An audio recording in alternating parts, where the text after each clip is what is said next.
जी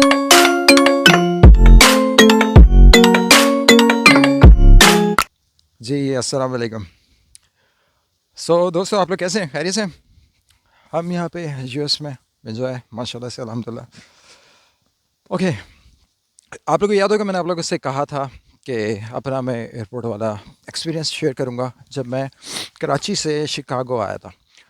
अच्छा हुआ यहाँ था ऐसा कि जब मैं कराची एयरपोर्ट पे था तो इमिग्रेशन वगैरह वाले मामले से पहले जब बोर्डिंग करनी थी मुझे, तो उस वक्त मेरे पास सामान ज़्यादा था और मेरी लिमिट कम थी जितना सामान लेके जाने वाली थी, क्योंकि ऐसे में इमिग्रेशन थी, सामान अच्छा खासा था। खैर, थोड़ा सा शॉर्ट बताऊंगा। अब उसके बाद मैं जब अपना इमिग्रेशन वगैरह मेरी कंप्लीट हो गई, बोर्डिंग वगैरह हो चुकी थी, तो मैं वेटिंग एरिया में बैठा हुआ था। वहाँ पे एक अंकल आंटी थे।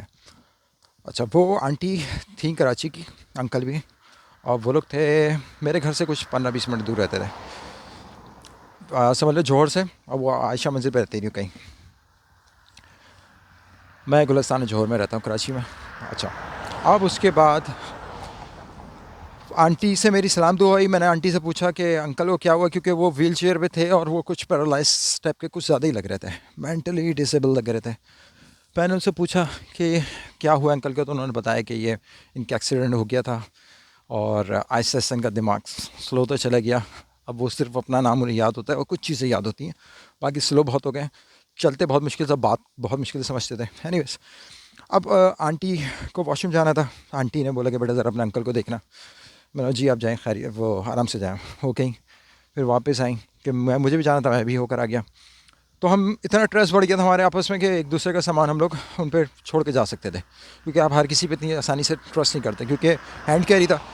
अब जहाज़ में जाने लगे, बोर्डिंग होने लगी, तो मैं उनकी हेल्प करने लग गया। फिर उसके बाद उनको सीट पे बिठाया जहाज़ में, फिर अपनी सीट पे मैं जाके बैठा। आंटी खुश हो गई कि मैं हेल्प कर रहा हूँ। अच्छा, मेरी एक आदत है और मैं आप लोगों से ये कहूँगा कि जहाँ आप लोगों को नेकी का मौका मिले, कभी पीछे मत हटिएगा, फ़ौरन से उसको अवेल करिएगा। ये अल्लाह ताला बहुत कम लोगों को चूज़ करते हैं इस मामले में कि आप किसी की मदद करें, और सच्चे दिल के साथ सच्ची नीयत से किया करें। एनीवेज, मुझे इस नेकी का सवाब भी मिला और मेरे फ़ायदा भी हुआ, अल्लाह ताला ने उसमें मेरी आसानी की। अब इस स्टोरी में कुछ ऐसी कहानी है कि अंकल को मैंने सीट पर बैठाया, मैं अपनी सीट पर बैठ गया। आंटी खुश हो गई। आंटी ने बोला बेटा मेरे साथ ही रहना, जब आप अबू धाबी उतरो। तो उन्हें भी शिकागो जाना था, मुझे भी जाना था। तो मैंने ठीक है आंटी, अब बेफिक्र है। फिर उनको अबू धाबी उतरे तो जहाज़ से, मतलब सीट से उठाया, जहाज़ से बाहर तक लेके गया, तो वहाँ पे फिर व्हील चेयर लेके बंदा खड़ा हुआ था। हम व्हील चेयर के साथ साथ चल दिए। अच्छा, अब आप जब एयरपोर्ट पे उतरते हैं, कहाँ जाना है, किस जगह पे जाना है, कहाँ मुड़ना है, किस काउंटर पे जाना है, ये बड़े लंबे चक्कर होते हैं। जितना लंबा एयरपोर्ट होता है उतने लंबे मामले मुश्किल होते चले आते हैं। व्हील चेयर वालों को सारी कुछ चीज़ें पता होती हैं। अब यहाँ से अल्लाह ताला ने मेरी आसानी कर दी। मैं आंटी का कुछ एक बैग भी लिया हुआ था, अंकल को व्हील चेयर पर बैठा दिया था। मेरा बैग में खुद का बहुत अच्छा खासा हैवी था, तो वो भी मैं अलग से पकड़ा हुआ था। खैर, मैं अपनी नेकी करता रहा जहाँ जहाँ को ज़रूरत थी। हम लोग फिर एक जगह जाके बैठ गए जहाँ पे ज़्यादातर डिसेबल लोग बैठे हुए होते हैं। वहाँ पे फिर हम लोग काफ़ी देर बैठे और स्टे था लंबा। आंटी ने बोला बेटा मेरे साथ ही रहना, तुम्हारी इमिग्रेशन भी होगी तो बहुत आसानी से हो जाएगी। फिर उसके बाद इमिग्रेशन का टाइम आया तो वो लोग हमें लेके गए व्हील चेयर वाले। अच्छा, बहुत जल्दी हम लोग उस जगह पे पहुँच गए। डिसेबल पेशेंट, जितने पेशेंट्स होते हैं या ट्रैवलर होते हैं, उनको ये लोग जल्द से जल्द देखते हैं मामला को। ऐसे बहुत सारे व्हील चेयर वाले बंद लोग थे जो कि सही भी थे, मगर वो ज़्यादा चल नहीं सकते थे या फिर ड्रामेबाजी होती है उनकी। मैं देख रहा यंग लड़का एक व्हील चेयर पर बैठा हुआ, ड्रामेबाजी। मैं उसको जान रहा था, मेरे साथ खड़ा हुआ, स्मोकिंग भी कर रहा था एक जगह पे। तो खैर, तो ये सब इनके ड्रामे भी होते हैं। इस तरीके से सारे के सारे हवल करते हैं व्हील चेयर और फिर उसके बाद चल पड़ते हैं। एनीवेज, अबू धाबी पे जब हमें वो इमिग्रेशन लेके गया तो हमें बहुत जल्दी उसने देखा। अच्छा, इनका तो विज़िट था, मेरा वो था इमिग्रेशन थी। अब जब उन्होंने देख लिया कि उन्होंने बोला साथ हैं, मैंने बोला जी हम लोग साथ हैं, मतलब उसी ने बोल दिया व्हील चेयर वाले साथ हैं। अब उसके बाद मैं यहाँ से अभी थोड़ा सा कंटिन्यू करता हूँ। अच्छा, अब उसके बाद उन्होंने बोला कि हाँ ठीक है, हाँ उनका उन्होंने देख लिया अंकल आंटी का कि ये। तो फिर उसके बाद मेरी इमिग्रेशन थी, उसने मुझे टोकन दिया इमिग्रेशन काउंटर वाले ने। पहले उसने मुझसे पूछा कि आपके बैग में कुछ है, खाने की चीज़। मैंने बोला कि क्या आइटम है, कह रहा था। मैंने बोला मिक्स आइटम्स है। कह रहा है खाने में क्या है। मैंने बोला सिर्फ नान है, जिसको हम शिरमाल कहते हैं। कह रहा है और कोई चीज़। मैंने बोला नहीं और कोई चीज़ नहीं है। Are you sure? या आई एम श्योर। तो फिर उसके बाद उसने मुझे एक टोकन दिया और कहने लगा कि this is your token number. और एक बंदा आया, वो मुझे ले गया साथ। थोड़ी सी टेंशन शुरू हुई कि यार ये क्या मामला है। अच्छा, फिर मैंने उस टोकन को गौर से देखा तो उसके ऊपर लिखा हुआ डॉक्यूमेंटेशन। तो मैं समझ गया इनको डॉक्यूमेंटेशन वगैरह की कोई चीज़ ज़रूरत है और ये अपनी फर्दर इंक्वायरी को कंप्लीट करेंगे। अब वो आंटी अंकल को भी रोक लिया उसने। आंटी परेशान हो गई। फिर मैं आंटी के पास गया। मैंने आंटी आप परेशान नहीं हुए, ये मेरी इमिग्रेशन है फर्स्ट टाइम, तो ये थोड़ी सी इन्वेस्टिगेशन करेंगे या फिर इनको कोई डॉक्यूमेंट्स वगैरह चाहिए होंगे। ये मेरा टोकन, इस पर लिखा हुआ है डॉक्यूमेंटेशन, तो इनको डॉक्यूमेंट्स की कुछ पेपर्स वगैरह की ज़रूरत है, तो आपको फ़िक्र होने की कोई ज़रूरत नहीं है। तो फिर वो चिल हो गई थी। 10-15 मिनट में मेरा नंबर आ गया और उसके बाद फिर मैं काउंटर पे गया। उसने नॉर्मल पूछा कहाँ जा रहे हैं, मैंने बताया। और उसके बाद उसने मेरा पासपोर्ट पे स्टैम्प लगाई, डेट की। कोई चीज़ मुझसे नहीं मांगी उसने, और डेट स्टैम्प लगाई कि एंट्री देने की।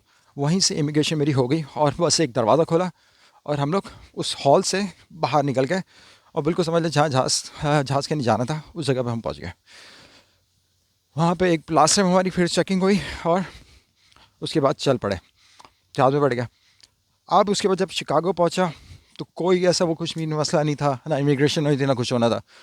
तो अनाउंसमेंट हुआ कि आप लोगों की इमिग्रेशन वगैरह कंप्लीट हो चुकी है, आप लोगों को जस्ट अपना लगेज वहाँ से पिक करना है और आप लोग जा सकते हैं। फर्दर कोई ऐसी कोई चीज़ नहीं है। और सेम ऐसे ही हुआ, हम लोग गए। अब शिकागो एयरपोर्ट बहुत बड़ा, कहाँ से कहाँ जाना है। व्हील चेयर वाला आए हुए, वो हमें लेके गए बहुत ईजीली। बेल्ट तक चले गया। वहाँ पे आंटी क्या दामाद, उनकी बेटी अभी थी, उनसे सलाम दुआ हुई, आंटी ने मिलवाया। मेरी फैमिली रास्ते में थी जो मुझे पिक करने आ रही थी। तो मैंने अपना बेल्ट से सामान उठाया, आंटी भी चल पड़ी और मैं बाहर खड़े होकर अपनी फैमिली का वेट करने लग गया। इसमें जो मेरा एक्सपीरियंस है वो उसमें यही सबसे मेन और ख़ास बात यह है कि एक मिनट,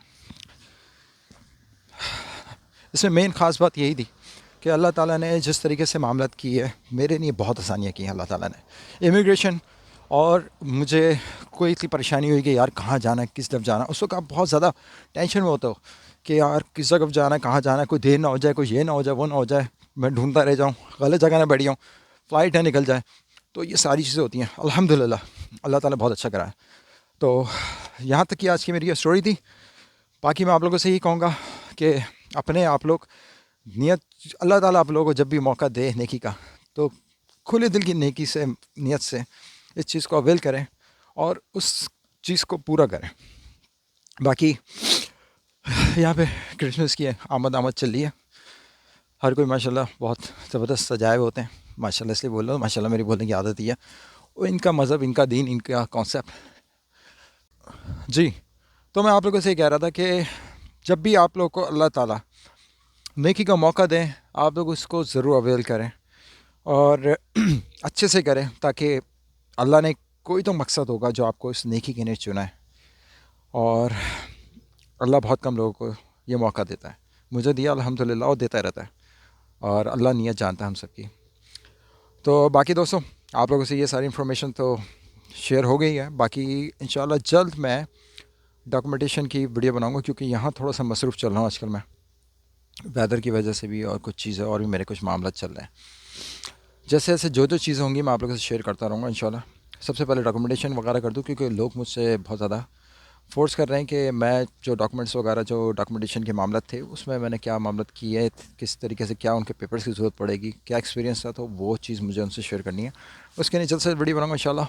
फिर आप लोगों से बात होती है और उस वीडियो के साथ और अदर वीडियोस में मैं बनाता रहूँगा। आप लोग की जनरल नॉलेज की नहीं है, यहाँ आने की नहीं है, कनाडा के नहीं है। मैं अभी कुछ वर्किंग चली मेरी ऐसे सब बहुत सी, मैं इंशाल्लाह जल्द से जल्द वीडियो बना के मैं शेयर करूँगा। आप लोग की नॉलेज में इजाफा भी होगा, उसमें आप लोग को आसानी भी होगी। बाकी ये है कि ट्रम्प आ रहे हैं तो लोग परेशान हैं, कुछ अच्छा तो नहीं है, मगर यहाँ के लोग नहीं अच्छा है। मगर जो यहाँ पे रिफ्यूजी टाइप के आए हुए हैं, जिन्होंने असालम लिया हुआ है, स्टूडेंट है, इलीगल है, उनके लिए टेंशन की बात है, क्योंकि बहुत कुछ सुनने में आ रहा है कि चेंज आने वाला है। बाकी इस पे ज़रूर बात होगी इंशाल्लाह। फिर बात होती है, फिर मुलाकात होती है। अल्लाह हाफ़िज़, फ़ी अमानुल्लाह।